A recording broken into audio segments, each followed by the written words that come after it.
Meu nome é Maria da Conceição Nascimento Costa, o nome de rainha, na verdade. Mas eu não me reconheço muito por esse nome. Eu me reconheço sempre Puca, porque desde quando eu me conheço por gente, é Puca, Puca, Puca e ficou Puca.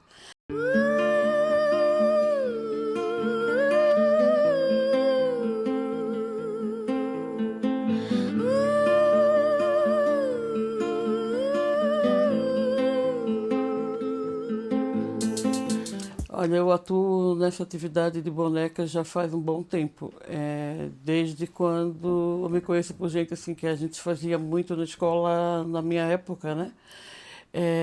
Artes aplicadas. Então a gente já começou com bainha de paninho de prato, fazer roupinha de boneca, crochê, tricô e assim por diante. E como também eu gostava muito de boneca, não tinha boneca, porque a gente era muito pobre, né? Então a gente morava ali perto do cemitério de Itacorubi, a Concap ficava bem ali atrás, né? E a gente passava por dentro do cemitério para esperar um caminhão do lixão trazer aquelas bonecas, aquelas coisas que na época eram tudo bonecas brancas, né? E a gente pegava aquelas bonecas sem braço, sem perna, e ali eu ia criando, eu queria fazer na minha mente a criatividade, que a boneca não podia ficar sem braço nem perna. Então eu recortava o tecido, enchia às vezes com areia, alguma coisinha assim, para fazer o pé e a perna da boneca para poder brincar. Casei cedo, né, com 16 para 16, 15 para 16 anos. A parte mais triste da minha vida foi quando eu perdi o meu marido, né? Porque a gente já estava 18 anos casado. E ele sofreu um acidente e eu fiquei com as minhas crianças sozinha, né? 4 meus e 3 meus sobrinhos que moravam com a gente. Que eu criei como se fossem meus filhos também. E dali o que eu comecei a fazer? Eu tinha criança para criar, só as bonequinhas em casa porque fazia para elas não ia dar para vender o suficiente. Comecei a trabalhar, a estudar para dar uma vida boa para eles. E continuei também nas bonecas, né? Foi indo. Trabalhei uma época ali na frente da catedral que tinha, acho que ainda tem hoje, uma barraquinha que era da Flover, que era da prefeitura. E depois aí eu voltei a estudar. Fui estudando, me formei no supletivo, do quarto até o primeiro. Depois do primeiro, segundo e terceiro fiz no instituto. Depois do instituto eu ingressei no magistério. No magistério já fui para pedagogia. Hoje eu sou formada e aposentada como pedagoga, né? Mas trabalhando sempre também no artesanato, toda histórias em contos infantis feitas com os personagens meus mesmo, né? Personagens negros, né? Que a gente tinha muita rejeição pela nossa cor. Na minha mente, eu não sabia fazer uma boneca negra, porque a gente foi criada só com a parte da raça branca, né? Branca e o branco era tudo e o negro não era nada. Então, eu coloquei na minha mente que eu não sabia fazer uma boneca negra. Até que um dia em casa eu estava pensando, assim, olhando para minha filha, olhando para os meus netos ali brincando. Né? Eu disse, eu vou fazer uma boneca negra. Eu não tinha tecido pardo para fazer a branca. Então eu tive que colocar um tecido preto. E ali eu cortei a boneca e eu disse, meu Deus, esses anos todos da minha vida era tão fácil fazer a boneca negra. Era só trocar a cor do tecido. Olha, eu sempre me inspirei na Jussara, uma subtenente, né, que era, eu sempre conheci ela assim por nome, que ela faz muito artesanato. Porque eu comecei a fazer por conta minha, né? Ia lá, arriscava lá no tecido, às vezes nem arriscava, já cortava ali direto, fazia aquela bonequinha, mas eu queria me especializar mais. Até que em 2017, por causa do preconceito que eu sofri, eu entrei numa depressão muito profunda, né? E daí eu fui para o CAPS, fazer tratamento no CAPS, que ainda faço até hoje, mas hoje está mais no posto de saúde do que no próprio CAPS. E com essa depressão eu comecei a fazer arte terapia com a Jussara. Do nada, assim, que era o meu sonho conhecer a Jussara. E fui para arte terapia com ela. Aí chegava lá, cheguei lá, entendi que chegava, chorava, chorava, chorava, chorava, porque a depressão é uma coisa que ela não tem começo e ela não tem fim. Né? Às vezes tu estás assim conversando com a pessoa e do nada ela pode dizer para ti assim, que seu trabalho é lindo. Mas como tu já está assim tão envolvida naquele problema que tu tem ali, que tudo para ti não tem mais sentido na vida, tu acaba chorando, tu acaba despencando mesmo, e aí vem aquelas pessoas que te dão aquele carinho, aquela... E isso aí foi que me ajudou muito, assim, porque eu peguei mais experiências nas bonecas que eu fazia.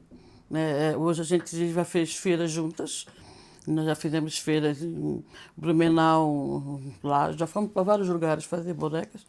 E nós trabalhávamos juntas, né? Eu e ela numa tenda só.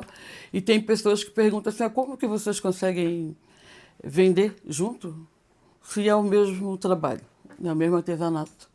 É que o meu tem uma característica diferente da dela. Né? A minha tem várias pessoas que dizem assim, meu Deus, essa boneca é a tua cara. Ah, vai ver que eu fiz pensando em mim, ainda começa com brincadeira. Ah, eu fiz pensando em mim porque eu sou barbileia, né? Ah, o que é barbileia? A barbileia é aquela pessoa que, como eu, assim, que tem um corpinho aqui, é mais retinho, é mais cinturadinho, e daqui para baixo já é leia, né? Então fica barbileia. E eu tenho o costume de fazer sempre essa brincadeira, que na verdade é um jeito da gente levar a vida, né? Eu tive, né, a oportunidade de ser convidada pela Jussara, trabalhar com as pessoas ali do Morro do Céu.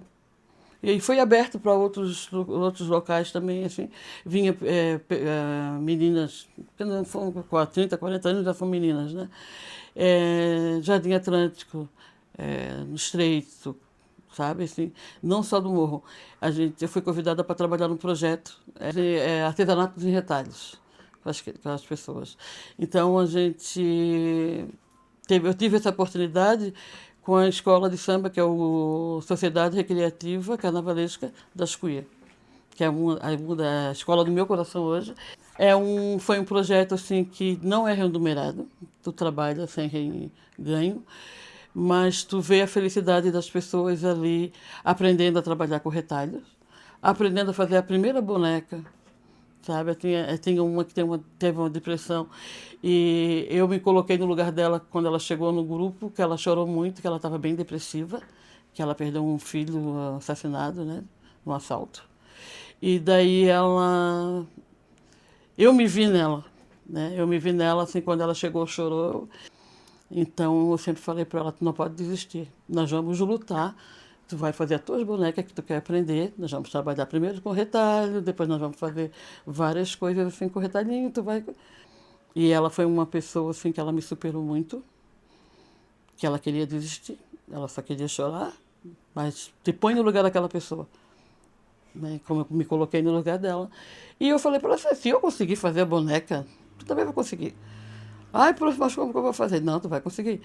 E como o marido dela falou para mim assim, olha, Puca, vocês não podem pegar férias, que a minha mulher, vocês trouxeram a minha mulher de volta, a minha mulher, aquela mulher que eu conheci há 15, 20 anos atrás, antes do casamento, quando a gente namorava. Então, assim, o artesanato, ele te traz para a vida, sabe? Apesar de tu pode chegar lá no fundo do poço, mas no dia a dia tu vai trabalhando, a gente vai trabalhando com as pessoas. A gente começava às 1h30 da tarde, saíamos de lá 11 horas da noite. Às vezes meia-noite, que elas não queriam ir para casa. De tão bem que fez o curso, tanto para nós como para elas. Quando a gente viu, o curso já tinha passado. No final do ano, tu vê aquela pessoa que não sabia fazer um fuxico, e ela estava com aquela boneca lá no dia para receber o diploma, e tu olhava assim para a cara delas assim, e tu vê a alegria que elas estavam assim de ter feito aquela boneca. A partir da hora que tu vai ensinar com amor. Não interessa se tu vai receber, se tu não vai receber. Eu, principalmente, não sou naquela parte do dinheiro, de coisa. Eu quero ensinar. Então, se tu quer aprender, eu vou te ensinar. Entendeu? Então não precisa quanto é que tu cobras para me dar aula? Não vou te cobrar. O que eu vou te cobrar é o quê? É o amor e o carinho que tu vai transmitir para aquela peça que tu vai fazer. Entendeu? Então isso é muito gratificante, tu trabalhar, tu ter um... Eu aprendi o artesanato assim, desde pequena, assim, na escola, e assim foi indo, foi indo. E eu acho que quando a gente recebe esse dom de ensinar, tanto que eu levei tantos anos na minha vida para descobrir que eu sabia ensinar.